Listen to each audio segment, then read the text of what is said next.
je me demandais, qu'est-ce que je peux enseigner? J'ai dit non. C'est au contraire moi qui viens à l'école pour apprendre. J'ai pris des livres sur la mariologie, de théologie, et dans le message, quelqu'un qui m'a écrit, il me disait, laisse parler ton cœur. Alors j'ai dit oui. Et quand je dormais, je me demandais, mais qu'est-ce que je peux raconter? Et une dame, dans le songe, me dit, regarde-moi. Tu m'as vu? Eh bien, parle comme tu m'as vu. Je dis, ok. Et je suis venu comme Marie se leva en hâte et partit. Donc le sujet central de notre rencontre. Je vois Marie qui se lève en hâte et partit en vous, dans cette famille qui est un groupe de chrétiens, que je dirais une belle famille qui veut vivre la nouvelle évangélisation sur le terrain, dans le concret de la vie. Je crois que ça c'est votre vision de vie. Et ça entre vraiment dans ce que Marie a fait. Et je me suis dit, Marie, c'est le visage du groupe, de l'association Notre-Dame de Guérison. C'est vraiment le visage. Et qu'est-ce qui guérit? C'est l'amour. Tout ce que vous faites, c'est l'amour.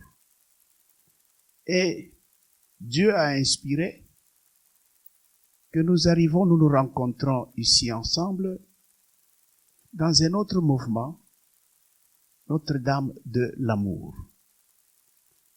La Madonna de l'amore, Regina de l'amore, la reine de l'amour.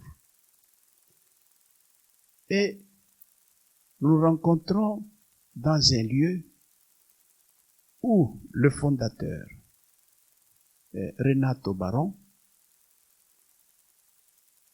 était beaucoup attaché à la Vierge, à Marie.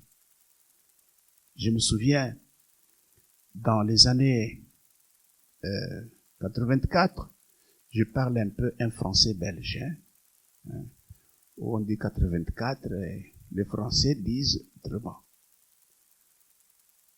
Et quand j'arrivais sur la tombe de Joséphine Bakita, Sainte Bakita, j'avais d'abord prié Bakita. Je lui ai dit, Bakita, si tu es sainte, je te demande une chose. Faites que je sois ordonné sur ta tombe. Faites que j'arrive à Schio. Faites que je puisse voir le pape. Et les choses que j'ai demandées à Bakita s'étaient réalisées. Avant de venir à Schio, j'avais vu le pape Jean-Paul II. Vraiment, il m'a embrassé, on a parlé. Puis j'étais ordonné ici à Schio, diacre, près de la tombe de Bakita. Et c'est ce qui était fait aussi. Et Bakita a fait beaucoup de merveilles. Et Renato, quand je venais, j'habitais chez les sœurs Bakita, chez les sœurs canossiennes. Renato venait me voir. Comme je suis chocolat, il pensait que j'étais le frère du village de Bakita. Et il voyait mes cheveux crépus, il dit, mais c'est comme Bakita, parce que Renato, à 14-15 ans, il connaissait Bakita. Il allait la voir souvent au couvent. Je dis, je suis de l'Afrique, mais je ne suis pas du même village. Et Renato me parlait de son amour pour la Vierge. Comment vraiment, pour lui, tout tournait autour de la Vierge. Et j'ai pu assister à une des apparitions en 1984 dans la petite église de la montagne. Et quelque chose de merveilleux. Vous expliquer, c'est difficile. Vivre, vous le vivez. Et Renato, tout est centré sur la Vierge de l'amour. Cette Vierge n'est pas restée sur place. Non, non. Cette Vierge a fait ce que vous cherchez. Eh bien, notre famille ici, notre mouvement, il est là. Chaque année, il organise les pèlerinages. Donc, vous allez en marche vers les autres avec des gestes, avec des mots de la miséricorde. Pourquoi? Sans peur, pour témoigner la joie, pour donner Jésus qui est amour aux autres. Voilà ce qui résume la marche de la Vierge. Marie s'éleva et partit en acte. Mais avant d'aller en avant, voyez un peu cette mère, Marie. Elle était une jeune fille normale. Marie, comment était sa vie? Elle était plusieurs fois dans le contact avec Dieu. D'abord ses parents. Elle est née comme un don de Dieu. Là que les parents étaient découragés. Là que les parents voyaient que c'était impossible. Mais Dieu va leur dire, voilà. Et Marie sera le don de Dieu. Il va naître. Il va naître et les parents vont chercher à la donner pour le bon Dieu. Qu'elle puisse s'occuper de ce que Dieu va dire, va lui montrer. Et Marie était à l'écoute. Elle était à l'écoute pour écouter un peu qu'est-ce que Dieu lui dit. Elle va accueillir ce que Dieu lui dit. Elle accueille, elle intériorise vraiment. Elle se met en silence pour pouvoir mûrir ce qu'il y a. Marie, après, qu'est-ce qu'elle va faire? Elle va partir. Donc, en silence, avec le bon Dieu, elle va accueillir ce que Dieu va lui dire à travers l'ange. Marie va tout mettre dans la prière, en silence, puis elle va prendre ses bagages et partir en hâte. Elle part en hâte. Voilà, la Vierge Marie, la Vierge qui part en hâte pour aller témoigner sa joie, pour aller dire à l'autre cet amour que Jésus, que Dieu a présenté à elle. Et cette Marie, elle fait ça. Quand elle fait ça, elle porte la guérison. Notre-Dame de guérison. Donc elle a vécu une vie simple, une vie normale. Elle avait aussi ses défauts. Mais Marie a surtout pris au sérieux le message que Dieu lui a envoyé. Ce message qui porte la libération, qui libère, comme c'est l'emblème aussi de cette famille, le message du Christ qui libère et qui guérit. Vous êtes les porteurs du message du Christ qui libère et qui guérit. Mais il faut avoir foi en Dieu, en celui qui vous porte, qui vous donne, qui vous envoie son message. Marie, a eu vraiment la foi dans ce message que Dieu l'a envoyé. Marie a cru. Et alors, rien n'est impossible. Qu'est-ce que Marie a fait après? Elle se lève, elle va en hâte. Et dans ces villages des montagnes, vous imaginez une jeune fille qui va traverser ces villages des montagnes. Il fallait un peu de temps, un peu de fatigue. Puis quand elle arrive, elle va voir qui? Elle va voir une cousine, une amie qui est là, un membre de famille qui est Élisabeth. Marie part en hâte. Elle n'a pas pensé 1000 fois, non, mais elle se lève et dit, je vais partir. Comme la famille Notre-Dame de Guérison. Eh bien, vous n'y avez pas pensé 1000 fois, non. Et vous avez tenu à porter ce message de joie, ce message de Jésus qui guérit. Et vous avez fait l'expérience de Marie qui guérit. Maintenant, il y a des frères et sœurs qui nous suivent. Ils doivent avoir foi en Dieu, en Jésus, dans son message. Ils doivent avoir foi dans le message que Notre-Dame nous donne. Marie, une femme.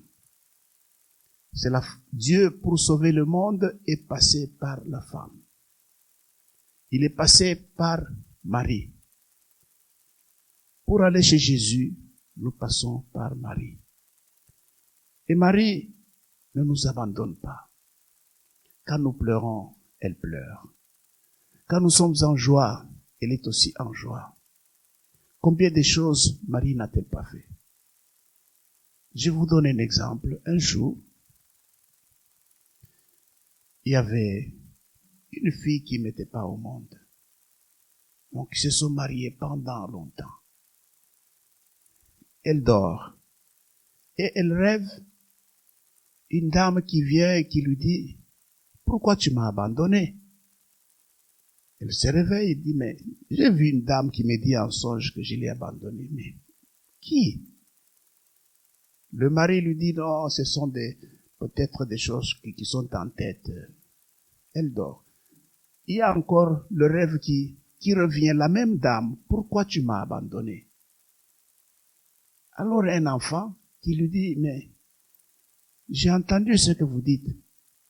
Est-ce que vous n'avez pas quelque part l'image ou bien la statuette de la Vierge Marie? » Il dit, « On en avait, mais je ne sais pas où. » Elle va au dépôt et commence à mettre le dépôt en ordre et va voir dans un coin une statuette de la Vierge Marie abandonnée dans la crasse. Elle se souvient de ce rêve. Elle prend cette statuette, elle la lave, elle la met sur la table, elle met un peu de fleurs. Quand elle dort, cette femme vient et lui dit, « Merci beaucoup.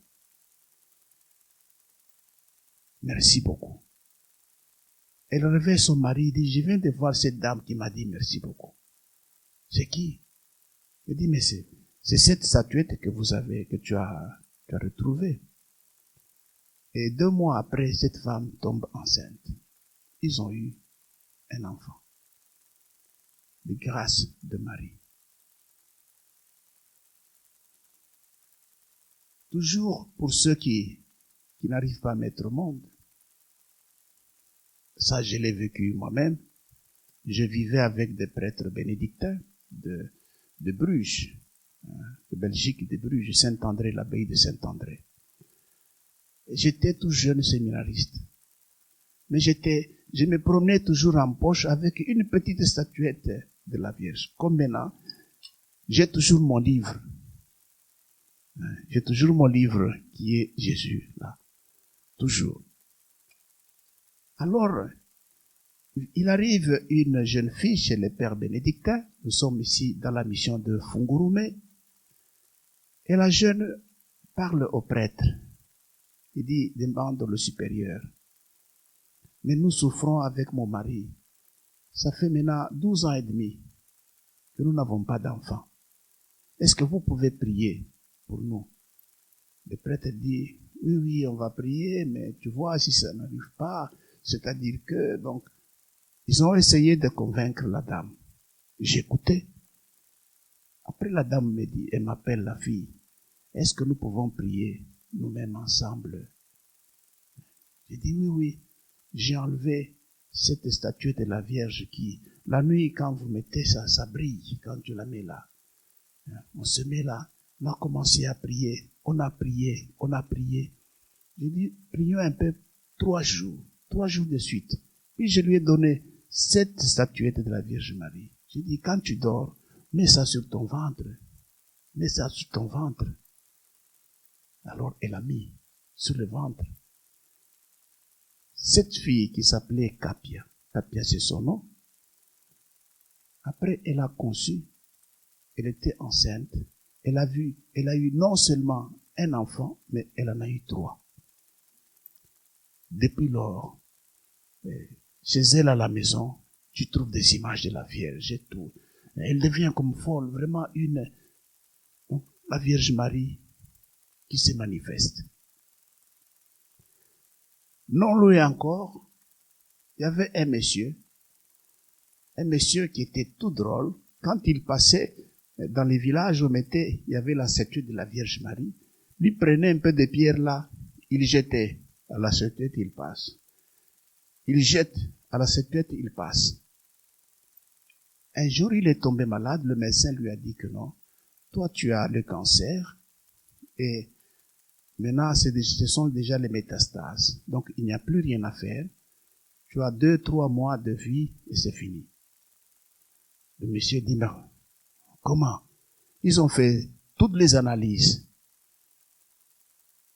Il va maintenant devant cette statuette. Quand il a vu qu'il était proche de la mort, 2-3 mois qu'on lui a donné, il allait là pour s'agenouiller et pleurer.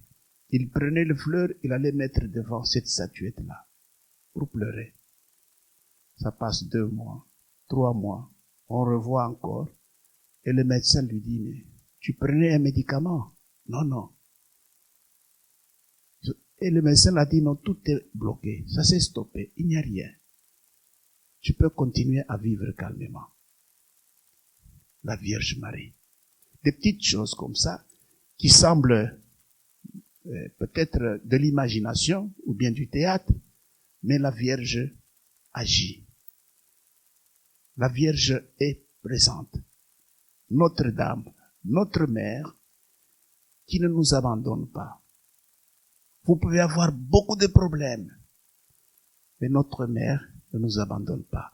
Vous vous souvenez de l'histoire du pape Jean-Paul II, qui l'a sauvé quand on l'a tiré sur lui. Notre mère, Notre-Dame, qui sauve et qui guérit. En ces temps-ci, toi ma sœur qui m'écoute, toi mon frère qui m'écoute, ouvre ton cœur à la Vierge. Ouvre ton cœur à la Vierge. Et la Vierge, c'est la maman qui ne va pas nous abandonner. La Vierge, c'est cette maman qui nous couvre de son manteau. Nous sommes ici à Schio. À côté de Schio, il y a la ville de Vicenza. Dans les années quand il y avait la peste, il y a eu beaucoup de morts. Puis, la population a commencé à se donner maintenant à la prière pour la Vierge. Et la peste s'était arrêtée. Et vous trouvez, il y a un sanctuaire à Vicenza, sur le mont Berico, Monte Berico, où vous trouvez la statue de la Vierge avec le manteau qui couvre des enfants qui sont dedans. Donc la Vierge qui a protégé son peuple. Et nous avons la chance d'avoir une mère qui est avec nous pour la guérison. La Vierge a beaucoup de vertus, mais la nôtre que nous prenons, eh bien, nous porte guérison, nous porte espoir. C'est une grâce que nous avons dans nos mains. Nous devons ouvrir nos cœurs à la Vierge. Je vois dans ma paroisse, quand les gens viennent, ils demandent des bénédictions et tout. Je les regarde. Je dis, est-ce que chez toi, tu as une statuette de la Vierge Marie? Ah non, pourquoi? Je dis, mais Marie fait des merveilles. Regardez toutes ces apparitions qu'il y a eu. Toutes ces apparitions. Pourquoi est né en Italie l'Unitalsi? Je suis aussi aumônier de l'Unitalsi pour le diocèse. Et bien, l'Unitalsi, ils prennent les gens, on partait dans les trains, dans chaque région, pour aller vers Lourdes. Parce que ceux qui ont fait l'expérience avant, vers Lourdes, ils ont reçu beaucoup de grâces. Depuis lors, il y a des trains et des trains qui partent. Ici, la même chose à Schio, dans les apparitions que j'ai vues. Un jour, ça c'est une parenthèse que je ne dis jamais. J'arrive ici, j'étudiais au Vatican, je venais souvent passer mes vacances ici, et je vois une famille qui venait du Nord, avec une fille.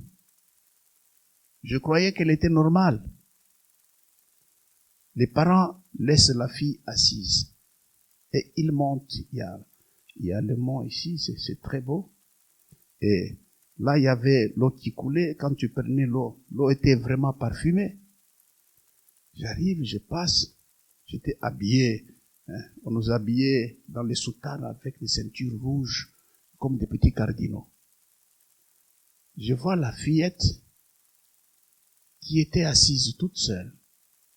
Je viens, je m'assois. Je dis, je peux m'asseoir à côté de toi? Oui, oui. Je lui dis, mais pourquoi est-ce que on ne peut pas aller en haut là? Que non, papa et maman, ils m'ont laissé ici. Et eux sont partis, ils m'ont dit de les attendre ici. J'ai dit oui. Eh bien, on peut faire aussi 2 pas. Je ne savais pas que cette fillette ne marchait pas. Elle avait 15, 16 ans, 17 ans. Je la prends par la main. Elle se lève. On commençait à marcher. Nous avons marché. Puis nous arrivons à l'eau là, l'eau qui parfumait, si vous demandez de ma soeur d'ici. Eh bien, elle prend l'eau. Ah, c'était très bien. Je prends son mouchoir, je trempe dans l'eau. Je lui dis, mets un peu comme ça partout. Elle met un peu comme ça partout. Puis, on se promène. On se met debout. Il dit, papa et maman sont là. Son père et sa mère nous ont vus debout. Ils sont rentrés. Ils arrivent et disent, mais qu'est-ce qu'il y a? J'ai dit, je ne sais pas. Il dit, mais tu ne sais pas? Non, ils m'ont tiré à côté pour me dire, notre fille ne marche jamais. La voir debout, elle a fait même des pas. Ce n'est pas possible. J'ai dit, oui, c'est possible. Vous l'avez vu. Les gens ont vu. Depuis ce temps-là, cette fille a continué à marcher. Les parents m'ont demandé si je pouvais aller les voir. J'ai dit non, non. Moi, je dois rentrer à Rome. Eh bien, c'est cet amour, cette grâce de Notre-Dame qui a fait que cette fille s'est mise debout. Notre-Dame veut notre santé, Notre-Dame de guérison que nous avons. C'est une grâce, une bonté que Dieu a envers nous, que nous continuons à la toucher. Des fois, nous avons le repas, beaucoup de repas, mais nous n'avons pas envie de manger. Nous sommes rassasiés.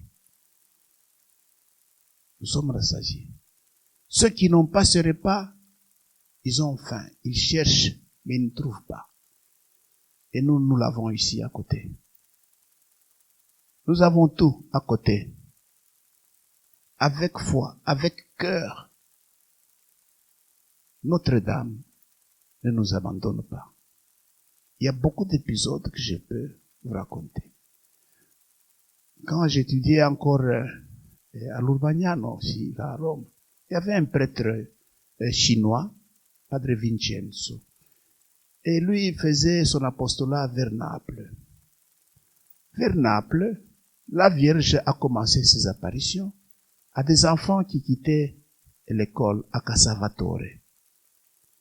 Moi, je connais l'histoire parce que j'étais le secrétaire qui traduisait les messages. Comme lui était de Taïwan, donc il connaissait un peu, son italien était difficile, et il me parlait, je me mettais là, et il a élaboré un texte où la Vierge Marie qui apparaît à ses enfants, la Vierge Marie demandait que ses enfants puissent venir presque tous les jours quand ils peuvent pour la guérison des gens qui habitent dans leur village.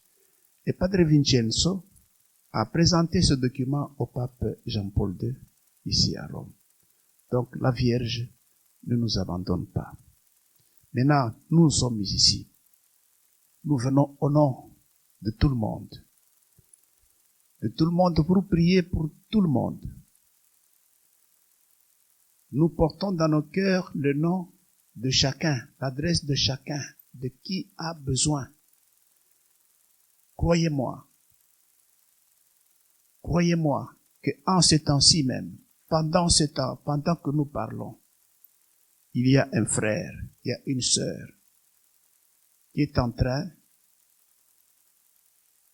de jouir de la joie de cet amour, de retrouver sa bonne santé grâce à notre main, en ce temps-ci que nous sommes dans l'église, dans la chapelle. Croyez-moi, cette sœur, ce frère va vous remercier. Il dira, votre prière, me voici maintenant. Donc, vous aussi, continuez cette mission que vous avez. La Vierge Marie se lève en hâte et part. La Vierge Marie, Notre-Dame de guérison, image de cette famille. Ce que vous faites, c'est seulement mettre en marche, en pratique, ce que Marie a fait. Marie a écouté. Elle s'est mise en silence. Elle a accepté ce que Dieu lui a dit dans le message. Marie, après, a mis tout dans la prière. Puis, hop, elle n'a pas voulu rester assise avec toute cette parole bonne que Dieu lui a envoyée. Non, elle va partager, elle va. Et c'est votre mouvement, c'est ce que vous faites aussi. Vous n'avez pas voulu tenir en vous.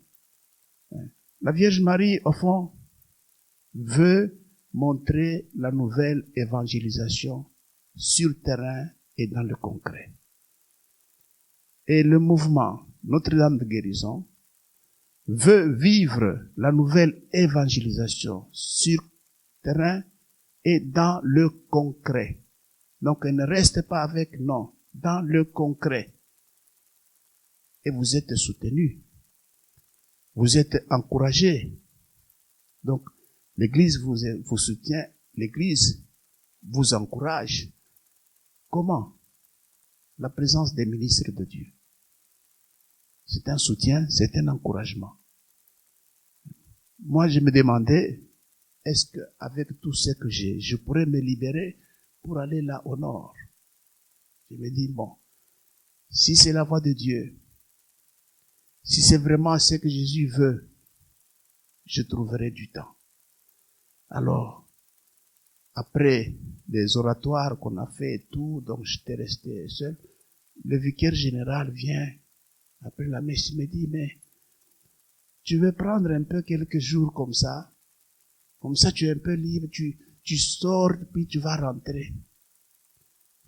Je rentre, j'ai dit à ma nièce qui habite avec moi, je dis, tu sais ce que le vicaire général m'a dit, si je peux prendre un peu quelques temps. Alors, ma nièce qui dit, voilà, maintenant tu as compris, Dieu t'a parlé, on t'a demandé d'aller là au nord. Tu as vu?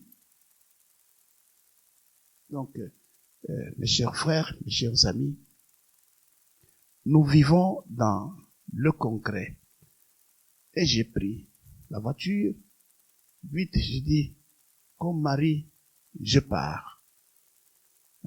Maintenant, nous sommes ici. Si les 45 minutes arrivent, vous me signalez, hein? Ok?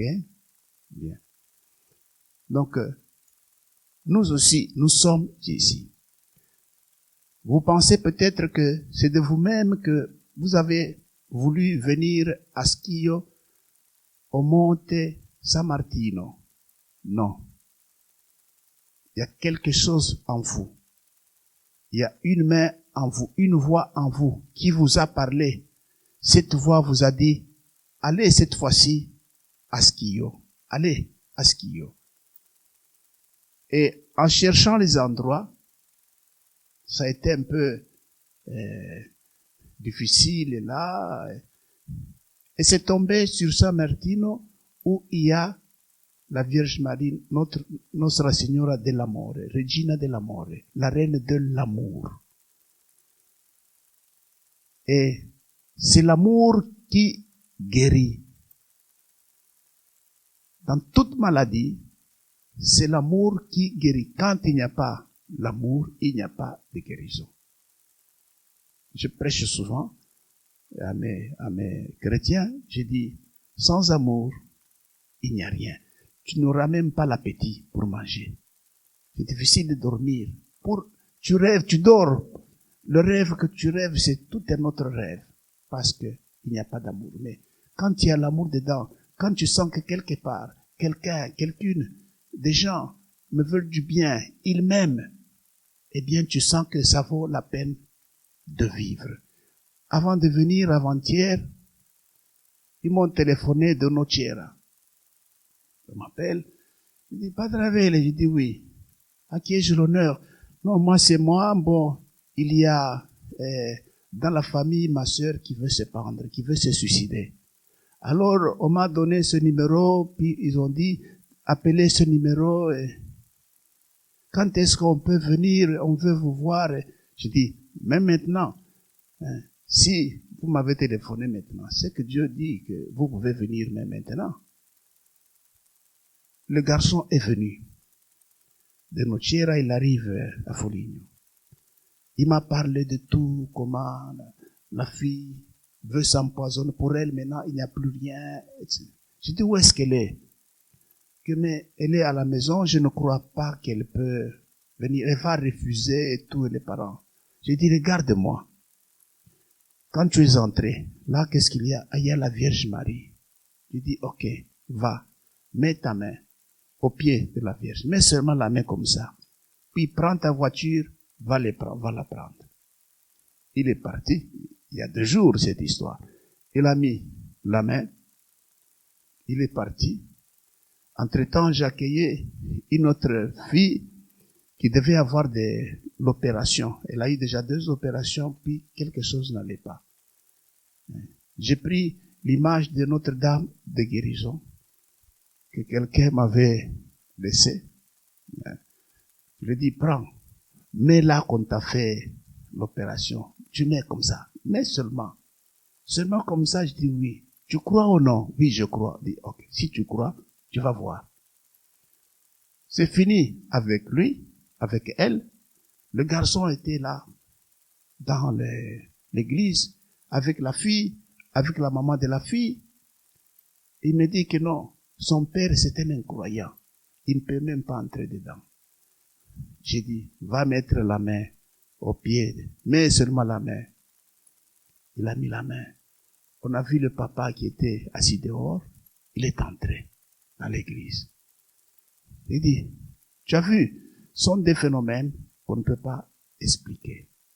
Mais tu vis ça, tu vois, oui. J'ai dit, mais maintenant, je vais parler seulement avec celle qui veut se tuer. Vous attendez dans l'église. Son papa était dans l'église, il a commencé à prier, lui qu'on a dit incroyant. Et Je suis resté avec la fille, on a parlé, elle a 27 ans. Elle voulait se pendre, elle voulait se tuer. Elle ne sait plus rien. Je lui ai dit, ok, tu veux mourir. Ah, c'est bien. Si tu veux mourir, tu vas mourir un jour, 2 jours après, les gens vont oublier, la vie continue. Oui, oui, oui, c'est comme ça, moi je vais. J'ai dit, est-ce que en toi il y a de l'amour? Ah oui, oui. Il y a de l'amour en toi, oui. Alors pourquoi tu veux te tuer? Ta maman te veut du bien? Oui. Ton père te veut du bien? Oui. Et les autres, tout le monde me veut du bien. J'ai dit alors, je te laisse 2 minutes. 2 minutes, prends ma croix ici. Elle a pris la croix dans les mains. 2 minutes, puis après tu vas me donner ta décision. Pendant ces 2 minutes, moi je vais dans l'église, je trouve son père en train de prier, sa maman en train de prier, puis je rentre, je dis, hey, mais ton père est en train de prier. Il dit, quoi? Papa prie? Oui. Alors je ne vais pas mourir. Je ne vais pas mourir. Il dit, redonne-moi ma croix. Elle m'a redonné ma croix. Voilà, les merveilles de la Vierge Marie. Si vous y croyez, tout c'est la foi. Tout dépend de la foi. Tu y crois, alors ça va. Tu ouvres les chemins. Et Notre-Dame de guérison, qui a circulé, qui continuera à circuler, j'ai téléphoné ici, il y en a qui m'ont dit, il paraît que il y a une retraite et tout, on va prier Notre-Dame. J'ai dit oui, oui. Est-ce qu'on peut venir aussi assister? J'ai écrit à quelqu'un, est-ce que ceux qui ne parlent pas français peuvent assister? Il m'a répondu, il m'a dit oui, oui, n'est-ce pas? Il m'a dit oui, oui, ils peuvent venir. Alors, j'ai envoyé, j'ai dit oui, vous pouvez venir. Voici un peu les horaires de messe pour dimanche, si vous voulez, etc. Mais nous nous concentrons pour montrer à notre mère que nous croyons en elle. Et notre mère, nous apportons à ses pieds tous les maux, tous ceux qui sont fatigués de vivre, tous ceux qui sont malades. Au fond, nous tous nous sommes malades, hein? Nous tous nous sommes malades. D'une manière ou d'une autre, nous sommes malades. La maladie physique, la maladie mentale, la maladie psychologique, mais nous sommes tous malades. Et nous amenons ces valises au pied de Notre-Dame, avec foi, et vous verrez. Une maman, toujours de ski ici, me téléphone, me dit, ma fille est dans le coma. Père Abel, je vous recommande vraiment, je dis, écoutez, ce n'est pas moi qui guéris, non? C'est Notre-Dame. C'est elle qui manifeste la guérison. C'est la manifestation de l'amour. Manifestation de l'amour. C'est elle. Nous allons présenter ce fardeau. À ses pieds, nous disons, maman, maintenant si tu veux, donne-nous les bonbons. Et cette maman va nous donner des bonbons. Ces bonbons, c'est ça la guérison. Si tu veux, donne-nous un peu le Coca-Cola. Elle dit, mon enfant a demandé le Coca-Cola. Elle va nous donner le Coca-Cola. Et nous continuons à vivre. Voilà, Notre-Dame de guérison. Et depuis, moi j'ai toujours gardé ceci. Celui qui m'avait donné pense peut-être que je l'ai fait. Non, non. Toujours là, dans ma chambre, sur l'autel que j'ai fait dans ma chambre de prière, et j'y mets avec la croix. Avec la croix. Et j'ai demandé même, j'ai dit, mais pourquoi vous n'écrivez pas un peu en italien?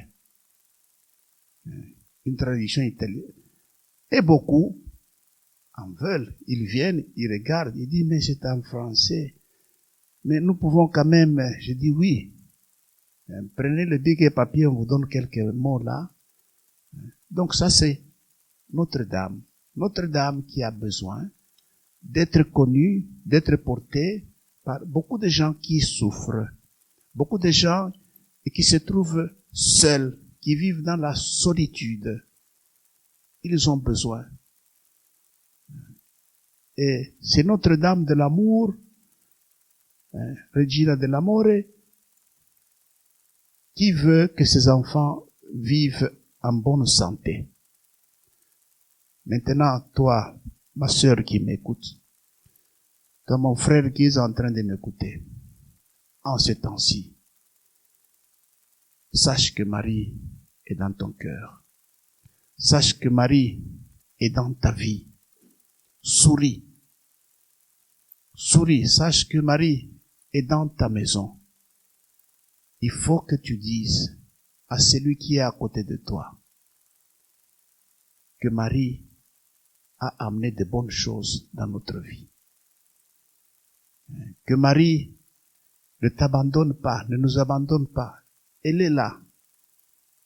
La maman, c'est quelque chose de formidable dans la maison. Formidable.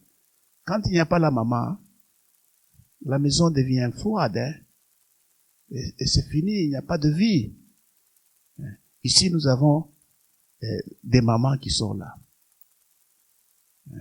Eh bien, elles vivent vraiment ça dans leur cœur. Nous, les hommes, bon, nous sommes un peu spéciaux. Hein? Et l'enfant, quand l'enfant pleure plusieurs fois, je dis à mes chrétiens, qu'est-ce qu'il dit? Maman! Il ne dit pas papa, il dira papa plus tard peut-être. Mais maman! Parce que la maman est importante dans notre... Elle change tout. Jésus, Dieu lui-même, pour changer le monde, il passe à travers elle. Dieu pouvait tomber du ciel comme un avion, il dit, bon, j'arrive pour sauver le monde. Non. Il est passé à travers la femme. C'est à travers la femme que Dieu va maintenant sauver tout le monde. Et les caractéristiques, les vertus de Notre-Dame sont ce que les mamans ont dans leur cœur, que nous les hommes, nous n'avons pas. Alors, je crois que je tiens vers la fin, hein? C'est juste, hein? Les 45 minutes. Hein? Je n'ai pas de montre. Hein? J'ai la montre, mais la montre ne m'est... Ah, ok, merci beaucoup. Il m'a montré la main. Tu vois, c'est une communication. Cette main qu'il m'a montré, ce sont les vertus de la Vierge Marie. Et je le résume à travers la main que mon ami au fond m'a montré. La Vierge Marie écoute le petit doigt. Quand quelque chose n'est pas bien dans l'oreille, pour nettoyer l'oreille, comment vous faites? Comme ça? Non. Avec le petit doigt, hein, on fait là. Eh bien, on nettoie pourquoi? Pour écouter. Ah, maintenant, j'écoute, oui. Voilà. Puis, la Vierge Marie, ici, il y en a qui ont fait des vœux ou bien qui se marient. Où est-ce que vous mettez l'anneau de mariage? Ah, voilà. À ce doigt. Donc, on dit quand nous faisons le mariage, je t'accepte. Je t'accepte. Donc, la Vierge Marie accepte le message de Dieu. Il accepte le message. Et puis, quand vous regardez les doigts, il y a le doigt le plus haut. Où est-ce qu'il est? Là, au centre. L'élévation, la prière. Donc, on se lève vers Dieu. Donc, on prie à toi, Père, toi, avec toi. Donc, la prière. La Vierge Marie a écouté, elle a accepté et s'est mise en prière. Puis, qu'est-ce qu'elle a fait? Elle s'est mise en silence. Pour dire aux enfants qui sont là, silence, comment est-ce que vous faites? Comme ça? Non, nous faisons. Ils comprennent qu'il faut faire le silence. Ce doigt. Puis après, il reste celui-ci. Quand vous écrivez, quand vous tenez un instrument, quand vous voulez rapper, Quel est le doigt qui aide beaucoup plus? C'est le pouce que vous tenez. Donc, le travail. La Vierge Marie qui se met en marche. Elle part maintenant. Donc, mon cher ami, voici les vertus de la Vierge Marie. La Vierge Marie qui nous montre ses vertus, et en suivant ces vertus, nous bénéficions de sa guérison. Elle nous guérit. Elle nous apporte la santé physique, morale, mentale. Et nous allons la remercier parce qu'elle ne nous oublie pas. Parce qu'elle ne nous abandonne pas. Et nous disons à toi, maman, notre prière très simple, à toi, maman, regarde comme tu es belle, regarde comme tu es vêtue, mais tu es vraiment maman. Tu ne nous abandonnes pas. Nous versons nos larmes à tes pieds. Nous essuyons tes pieds parce que nous savons que toi, tu vas nous donner des bonbons. Tu vas nous donner tout ce qu'il nous faut. Les bonbons, ça veut dire la santé du corps, de l'âme et de l'esprit. Nous te remercions. Merci en ces temps-ci que tu viens de toucher le corps et l'esprit de nos frères et sœurs qui nous écoutent. Déjà, ils se sentent bien. Déjà, il y a une sœur, il y a un frère en ce temps-ci qui va bien et qui te remercie. Merci beaucoup. Amen.